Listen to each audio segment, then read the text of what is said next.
is Jen Stevens, and I am the executive editor of International Living and the author of Great Escape Publishing's Ultimate Travel Writers Program. And I'm here today to talk not actually about the best places in the world to live and retire and travel, but really to talk about travel writing, to talk about to the writers and the would-be writers out there about what you do in this world when we can't actually go out and travel. What are travel publications doing, and what are travel writers doing, or what should travel writers be doing? So I guess I should start by saying travel writing, to my mind, is at its most basic, it's writing about the world in a way that aims to educate and excite people to go. And practically speaking, travel writing shows you how to go do that, how to go out and explore the world. A lot of the travel writing that gets published today is really about the practical side of travel writing, right? It's about where to go and how to get there and what to do when you arrive. And the best ways to explore the world. Now, I think there are really more opportunities today for travel writers to get published than there ever were before. In the old world, it used to be that we had just publications that were print publications, and if you wanted to write for them, you would mail the editor an idea or your story, and that editor would decide if they wanted it or not, and they would give you a call or they would mail something back to you. It was epically inefficient. But then the internet changed everything when it came to travel writing. I mean, there are so many more publications, so many ways to get published online and these days than there ever were, 20 years ago. It's a world of opportunity. And I should say too that, the internet is a very visual medium. It used to be in the old world that you had your travel writers and you had your travel photographers, and nary shall the two meet. Publications didn't hire one person to do both those things. But when the internet came along, we discovered that, in fact, if you had photos and even video to illustrate your story, you could sell that story more readily. And so that's good news for you as a travel writer. Of course, no one's traveling right now, right? We're all stuck at home. And so what is a travel writer to do? When you think about it, I always say when I teach travel writing that you really have to think about audience first. You have to think about who you are writing for. And right now, the appeal of travel hasn't waned in any way. We're just all kind of stuck at home. And so as we go through this pandemic, we have to think, where is the mind of a traveler who's interested in going someplace eventually, right? You need to write to that audience. I should say as well that, travel publications aren't going to go away because we're all stuck at home for a few months. Here at International Living, for example, we're going to continue to explore the world. We're going to continue to write about opportunities that exist for better living, for better retirement, for traveling in unusual and creative ways. We're going to keep doing that because this is eventually going to go away, and we're going to get back to exploring the world. But right now we are in a moment when we really need to pivot a little bit, certainly more readily with the online stuff than we can with print. I mean, we've sent our publications. The April issue went to print long ago, and the May issue has already gone to print. And so, we're kind of trying, we can't address this specifically in every article because the world is changing so quickly in regards to this pandemic. And so we're not really trying to. Online, however, we are trying to think about, okay, where is our reader right now? So if you're writing in the travel field right now, that's kind of what you need to be thinking about too. How can you pivot to apply the lessons and what you know about a reader who likes to travel? What can you do to speak to that reader right now? I have some notes and some recommendations here. one thing, I think I lost you guys there for a minute. One thing we can do is help people to figure out how they can get out in the world, but do it from home.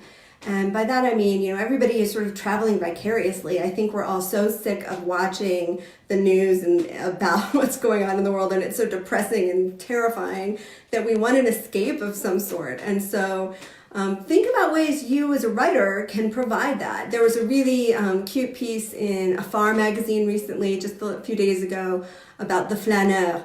That's somebody who wanders about with a little bit of purpose, and it was an article about how to walk around your neighborhood as a flaneur. That's a really creative way to take a travel writing idea and bring it to somebody who's essentially stuck at home. I'm sure you've seen stories about virtual tours at museums or at zoos, that kind of thing. The New York Times has a piece, I think it was in today or yesterday's paper, about the best TV shows for vicarious travelers, right? What could you do with movies? Think about movies that are set in places that you love, and write about that. Think about stories that will let people dream a little bit, the best beaches. If you were going to recommend to parents the 5 things that they should teach their children about travel or about the world or about exploring the world, what would those be? Special places that people don't tend to know about, that you might write about now to explore them in a way that they might not get press at a time when things are normal, right? So think about those kinds of stories. How can you bring the world to people when they're at home? Another thing you could do, there's a lot of travel that's written these days that's how-to. Just kind of practical tips and ideas for people. It could be tech tips. It could be anything, gear stuff. It could just be practical stuff about how to explore a particular location. Well, take that how-to angle and gear it toward the person who's stuck at home. I was thinking, for example, a cool story would be the best ways to create albums from your travel photos. Everybody goes these days, we all have our phones, we travel, we take tons of pictures, and then, I'm sure there are some people out there who are really organized, but I'm not one of them. So I would not say that I then come home and put all of my books or all my photos into a lovely travel book. But you know what? If someone wrote an article about 3 great resources for doing that and what you need to know about doing it, this might be a good time for people who like to travel to organize their photos and get them into little books. Another how-to might be how you could use this time wisely to travel for the future, right? How can you plan your travel? What do we think is going to happen with airlines and with pricing and with tour companies? Do a little research, call the organizations that are running tours and that kind of thing. Try to figure out what trends are on the horizon and write about that. What would your reader do to take advantage of those things?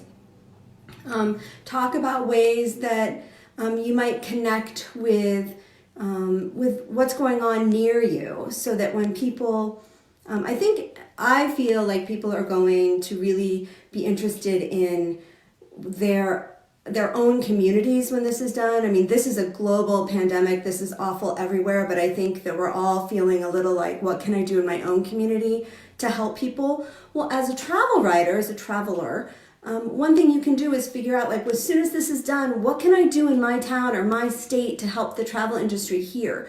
So think about that as a how-to. How could you help people in your local community bring your own tourism industry back into the fold once we can all get out there again? There's some story ideas in that, I think.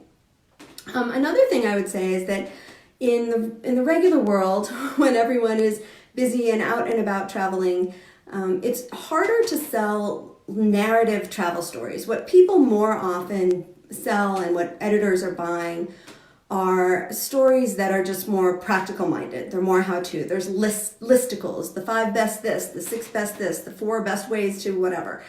And they're very, they're not narrative particularly. But I think that this is a time when editors are going to be more willing to buy narrative stories.